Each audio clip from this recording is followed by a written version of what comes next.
मेरे वाले मुस्तफा ए सैयदुल वरा ए मेरे वाले Mustafa. Assalamualaikum warahmatullahi wabarakatuh. Pemirsa MTA yang berbahagia, berjumpa kembali di dalam program Sudut Lajnah, mengupas makna sebuah konsep dan aplikasinya dalam kehidupan sehari-hari. Masih dari studio MTA Jakarta, pada kesempatan kali ini kita akan membahas sebuah fenomena yang sering ditemui oleh para perempuan, khususnya para ibu yang mendedikasikan seluruh waktunya bagi keluarga. Di dalam perjalanan kehidupan, kita akan menghadapi fase di mana para perempuan akan dipertemukan dengan pasangan hidupnya, dan dengannya lah kita, para perempuan, akan menghabiskan sisa waktunya bersama. Tentu kita akan membahas fenomena ini bersama dengan narasumber kita yang luar biasa, Masya Allah hebat dan juga tangguh. Telah hadir bersama kita Ibu Sofia Farjana dan Ibu Rehan Fauzia. Assalamualaikum Ibu Sofia, Ibu Rehan. Waalaikumsalam warahmatullahi. Jazakumullah telah berkenan hadir dalam episode kali ini. Ya. Dalam perjalanan fase kehidupan itu, kita akan mengalami sebuah perubahan dari seorang anak, seorang pelajar dan pekerja, kemudian akan menemukan fase di mana kita akan berperan sebagai ibu rumah tangga, sebagai istri, juga sebagai seorang ibu. Nah, tentu hal ini akan menghadapi berbagai macam tantangan, dan tentu setiap tantangan yang dihadapi itu akan berbeda-beda untuk setiap orangnya. Baiklah, kita akan langsung saja masuk ke dalam pembahasan kita. Yang pertama adalah Ibu Sofia. Ibu Sofia ini Masya Allah, dari semenjak gadis sudah berkhidmat di jemaat, dan kini selain seorang wakifat, beliau seorang ibu dari seorang putra atau putri ya Ibu ya. Kemudian sebagai terapis ya, dan seorang freelance writer ya, Masya Allah luar biasa. Kemudian Ibu Farzanah juga seorang ibu pekerja di sebuah perusahaan pelayaran sebagai human resources generalis ya. Baik, Masya Allah, Ibu Sofia, melihat latar belakang Ibu ya, sudah menikah, mengalami tentu masalah masa transisi begitu ya. Sebetulnya kesulitan apa sih yang Ibu Sofia hadapi ya dalam menjalani masa transisi tersebut? Silahkan Ibu Sofia. Ya baik, jazakumullah Bu Naib sebelumnya. Ya. Sebelumnya izin ya, saya merasa banyak lajnah di luar sana yang pengalamannya lebih hebat. Tapi mungkin saya berbagi sedikit. Saya seorang wakafina ya Bu ya. Istilahnya setiap langkah saya pun perlu izin dari huzur. Dari awal memilih kuliah, terus memilih pasangan, sampai akhirnya bekerja gitu. Nah, dalam fase tersebut pasti memiliki konflik batin ya Bu ya. Dari pertimbangan keadaan orang tua, kemudian bagaimana kita menghadapi ke depan, nah gitu. Jadi pada saat kuliah pun diri saya itu saya bisa menggambarkan penuh energi dan ambisi gitu ya Bu ya. Segala kegiatan saya ambil gitu. Ketika lulus pun saya berpikir untuk ketika bekerja izin huzur, saya menyampaikan huzur di Indonesia untuk posisi saya sebagai sebenarnya saya konseling ya Bu ya. Konselor itu belum ada lapangan pekerjaannya. Apakah saya boleh kerja di luar? Pada saat itu saya boleh. Akhirnya saya kerja di luar di Jakarta 2 tahun, sampai akhirnya saya kerja di media center nasional. Lagi-lagi itu bukan bidang saya, tetapi karena hobi saya menulis, jadi saya bisa beradaptasi dan bekerja di sana selama sampai nikah gitu. Nah, sampai akhirnya saya bertemu pada saat itu bertemu calon suami dan berkomunikasi dan berkomitmen bahwa kondisi saya itu seperti ini gitu. Dengan saya background saya adalah wakafinau, kemudian pada saat itu saya lanjut kuliah lagi Bu, konseling lagi gitu. Jadi belum selesai gitu. Jadi ketika nikah itu saya belum selesai. Kemudian akhirnya menemukan titik tengah bahwa oke, kita berkirim dulu surat ke huzur. Apa bagaimana nih, soalnya rumah suami saya ke sini gitu, ke Jakarta itu lumayan jauh kalau untuk bolak-balik. Jadi pada saat itu saya berkirim surat ke huzur, kondisinya seperti apa, dan jawaban huzur, silahkan berkhidmat dari rumah. Jadi pada saat itu huzur bilang, khidmati suamimu dan anakmu gitu. Tapi ya alhamdulillah gitu Bu. Jadi suami saya itu supportful dalam hal keberdayaan. Saya berhak di rumah itu berdaya. Saya boleh maksudnya mencari pekerjaan yang online sifatnya. Karena saya terbiasa bekerja full, kemudian diam di rumah itu pada awalnya berat ya Bu ya, itu kesulitan yang saya hadapi.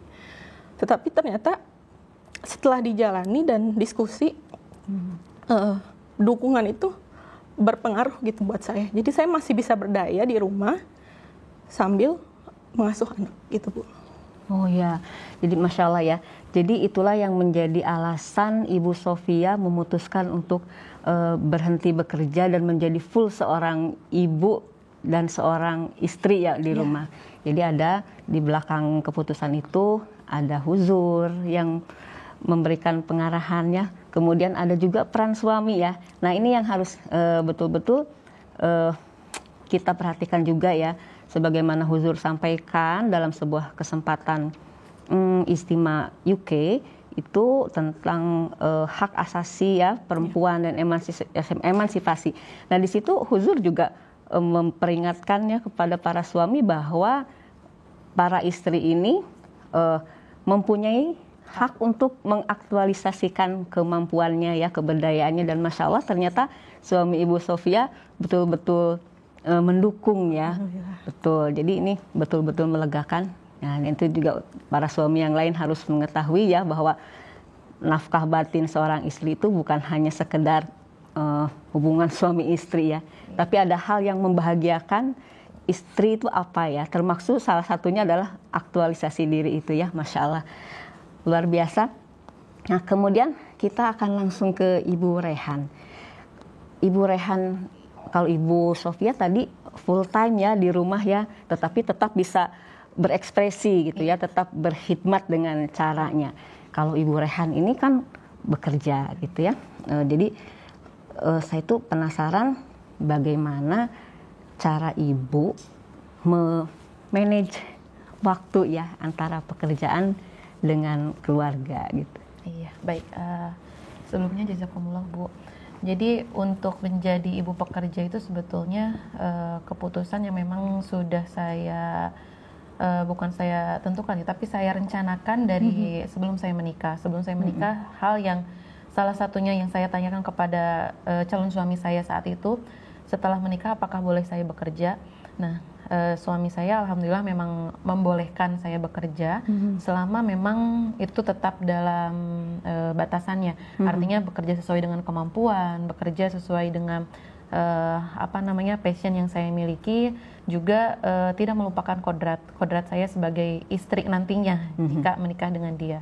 Dan akhirnya kami menikah, dan saat itu sebetulnya saya tidak langsung bekerja karena kebetulan menikah saat pandemi. Lalu tapi entah bagaimana perasaan saya memang karena dari awal menikah itu saya pengen ingin bekerja, maka saya selalu bertekad gimana pun caranya saya harus bekerja. Selang berapa bulan, kurang lebih setengah tahun saat itu saya tidak bekerja, ada lowongan pekerjaan, saya lamar, dan saat itu sebetulnya saat menikah saya belum belum langsung punya anak ya. Jadi memang menunda dulu karena satu dan lain hal. Saat itu saya bekerja, punya pekerjaan setelah 6 bulan, lalu 6 bulan berikutnya saya bekerja tanpa seorang anak. Saat itu dilewati terasa mudah. Menurut saya tidak begitu banyak tantangan yang saya lewati. Tapi setelah kami berdiskusi mengenai anak dan memutuskan akhirnya untuk kita memiliki anak, dan disitulah mulai bagaimana konflik batin di mana kita tinggal, saya merantau, suami saya merantau, lalu kita punya anak, tinggal juga di tempat orang lain gitu. Jadi rasa berat untuk meninggalkan pekerjaan, rasa berat untuk meninggalkan anak, lalu juga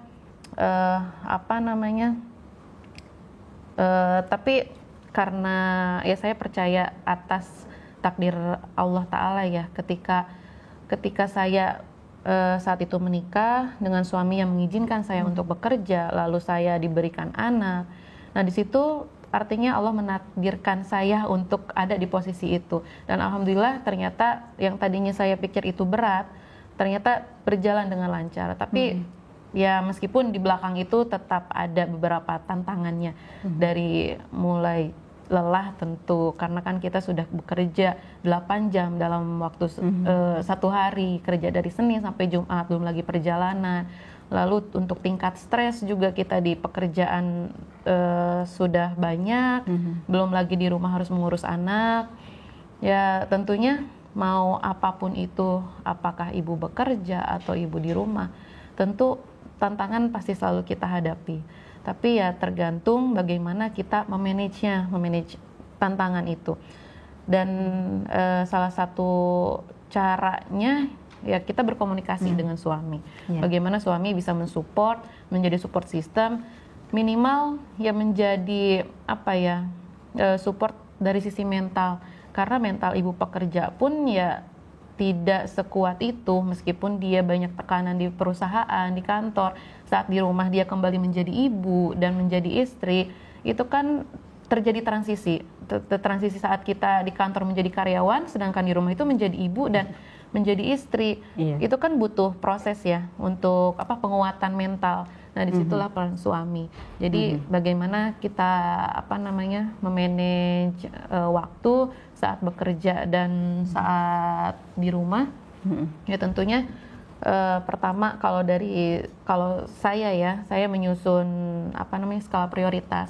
Apa yang harus saya prioritaskan di antara sekian banyak pekerjaan yang harus dilakukan, saya tentukan skala prioritas. Lalu saya tentukan juga rutinitas agar semuanya bisa berjalan dengan lancar. Luar biasa ya, sebetulnya saya membayangkan sendiri ya bagaimana ibu bekerja, tantangannya, tetapi ibu tetap bisa menyeimbangkan peran ya antara seorang ibu pekerja, lalu ketika tiba di rumah maka ibu berperan sebagai ibu dan sebagai istri ya. Dan memang itu yang sebetulnya tetap harus menjadi pegangan para ibu yang ingin bekerja, bahwa kita punya kodrat ya, kita diberikan keluasan, kesempatan untuk berpendidikan, mencari nafkah, tapi di kesempatan yang sama pula kita berperan sebagai istri dan ibu, dan itu kita punya kewajiban ya. Jadi kita mendapatkan hak kita untuk beraktualisasi ya. Tapi di satu sisi kita punya kewajiban kepada suami, kepada keluarga, dan tanggung jawab tentunya ya. Baik, kita akan lanjutkan. Saya ingin mengetahui ya, bagaimana support dari suami ya kepada Ibu Sofia dan kepada Ibu Rehan selama ini ya dalam ya menjalani hidup ya. Silahkan Ibu Sofia. Ya baik, jazakumullah Ibu. Jadi pada dasarnya, pada intinya adalah komunikasi Ibu ya. Ketika perempuan sebenarnya memiliki kesempatan untuk mengaktualisasikan diri, tetapi jika tidak ada komunikasi tidak akan ada jalan tengah gitu ya. Jadi ketika mindset suami saya memiliki kesetaraan gender gitu, maksudnya dalam hal perempuan juga butuh berdaya kan, karena perempuan itu jika tidak dibekali ilmu maka emosinya yang berjalan gitu, jadi sedih terus atau bagaimana terus. Tapi ketika perempuan itu berdaya dan berilmu, lain halnya ketika maupun itu bekerja atau di rumah tetap dengan prinsipnya gitu, punya prinsipnya. Nah, suami saya itu mau bekerja sama dalam pengasuhan anak gitu. Seperti ketika pulang kerja dia benar-benar meninggalkan semua gadget dan lain sebagainya untuk fokus ke anak. Dan saat itu saya terbantu dalam mengurus kewajiban saya gitu. Kemudian ketika malam hari gitu, ketika saya masih ada pekerjaan-pekerjaan yang belum selesai ya, seperti pekerjaan penghikmatan, online counseling, dan tesis kuliah saya, itu suami menemani gitu, maksudnya ada support mental di situ. Dan ya setelah itu jadinya saya berpikir sekarang itu ridho suami itu sangat penting, Bu. Ketika suami tidak ridho, maka jalan tidak lancar gitu, apapun. Jadi ketika dan untuk mencapai keridoan itu dibutuhkan kesepemahaman dan kesetaraan yang sama. Jadi saya pikir suami saya memiliki kesetaraan itu dalam pikirannya gitu. Ya. Bagaimana dengan Ibu Rehan? Kalau saya seperti yang tadi saya sampaikan, kalau suami saya sebagai support system ya, di mana dia memberikan support secara mental, di mana memang karena berpegang pada janji di awal, dia memang mengizinkan saya bekerja, maka saya menjalankan pekerjaan dengan enjoy, dan dia mengizinkan saya, meridhoi saya dalam menjalankan semua pekerjaan yang saya jalani saat ini. Selain itu tentu suami saya pun mensupport dalam aksinya ya, contohnya dalam pembagian pekerjaan, karena waktu yang saya miliki terbatas untuk berperan sebagai istri di rumah dan berperan sebagai ibu. Jadi kita saling membagi pekerjaan. Di antara sekian banyak pekerjaan, kita bagi mana pekerjaan yang bisa saya kerjakan dan bisa suami saya kerjakan. Ya, Masya Allah, luar biasa ya. Dan memang sebetulnya ya seperti itulah yang dicontohkan oleh Rasulullah ya. Rasulullah juga tidak hanya berdiam diri di rumah ya. Kalau kita baca di riwayat Rasulullah, beliau juga turut membantu pekerjaan di rumah gitu ya. Dan tadi saya sedikit meng-highlight Ibu Sofia bahwa suami ya sangat berperan dalam pendidikan, dan memang itulah yang diamanatkan oleh Huzur ya. Dalam Islam itu diajarkan bahwa suami itu punya peran yang kuat dalam pendidikan, dalam tarbiyat anak. Jadi tidak boleh hanya menyerahkan kepada seorang ibu, suami fokus saja kepada nafkah, tidak seperti itu ya Bu ya. Justru suami itu punya tanggung jawab besar dalam tarbiyat kepada anak-anak dari sejak kecil. Jadi itu sebuah tugas yang sebetulnya harusnya bersama, dan betul Masya Allah Ibu sudah melaksanakan itu ya di dalam rumah tangga. Baik, Ibu, sepertinya diskusi kita siang ini kita cukupkan sampai di sini. Sebelum kita menutup perbincangan ini, saya ingin memberikan kesempatan, mungkin Ibu Sofia, Ibu Rehan mempunyai pesan yang ingin disampaikan untuk pemirsa MTA. Silakan Ibu Sofia. Jazakumullah Ibu. Baik, mungkin saya pesan untuk seluruh perempuan Ibu ya, karena semua perempuan itu berhak berdaya, apapun kondisinya, baik itu masih sendiri ataupun menjadi single mom, memiliki atau belum punya anak, tapi perempuan itu berhak berdaya, berhak pulih atas dirinya, berhak selesai atas luka lamanya, sehingga mencetak generasi ke depan itu tidak dengan kekerasan, tidak dengan kebencian, dan tidak dengan otoriter gitu, parenting otoriter. Dan itu mungkin menciptakan lingkungan keluarga yang sehat gitu. Jadi perempuan itu butuh sehat secara mental, pikiran, dan juga fisiknya. Jadi satu lagi mungkin menjadi perempuan itu adalah menjadi sekolah seumur hidup ya Bu ya. Kita tidak berhenti belajar, kita tidak perlu berkecil hati. Banyak support system di sekeliling kita gitu.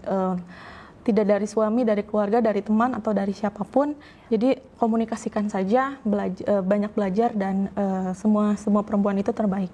Ya, Masya Allah. Silakan Ibu Rehan. Iya, dari saya pesan untuk ibu-ibu di luar sana, baik ibu bekerja ataupun ibu rumah tangga, we hear, we don't judge, di mana setiap ibu punya value yang sama, baik ibu pekerja maupun ibu rumah tangga.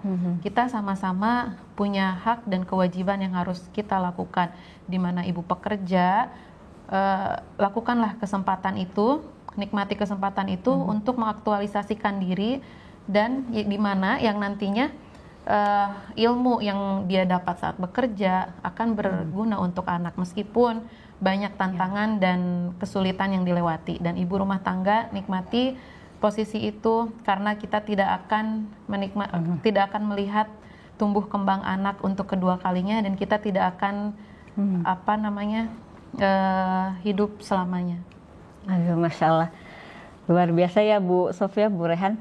Jadi jalani yang ada di depan mata kita ini dengan hati bahagia ya, dengan ikhlas ya, dan niatkan bahwa itu adalah untuk pendidikan anak keturunan kita ya, generasi penerus kita. Aduh, Masya Allah. Ya, baiklah pemirsa MTA, demikianlah diskusi kita sore hari ini dengan Ibu Sofia dan Ibu Rehan. Semoga dari pertemuan kita ini akan banyak ilmu, keberkatan yang bisa kita ambil dan kita amalkan dalam kehidupan sehari-hari. Dari studio MTA, saya beserta kru yang bertugas menghaturkan jazakumullah ahsanal jaza. Assalamualaikum warahmatullahi wabarakatuh. Waalaikumsalam. Jazakumullah. Jazakumullah Ibu. Ya, Bu Rehan. वाली मुस्तफा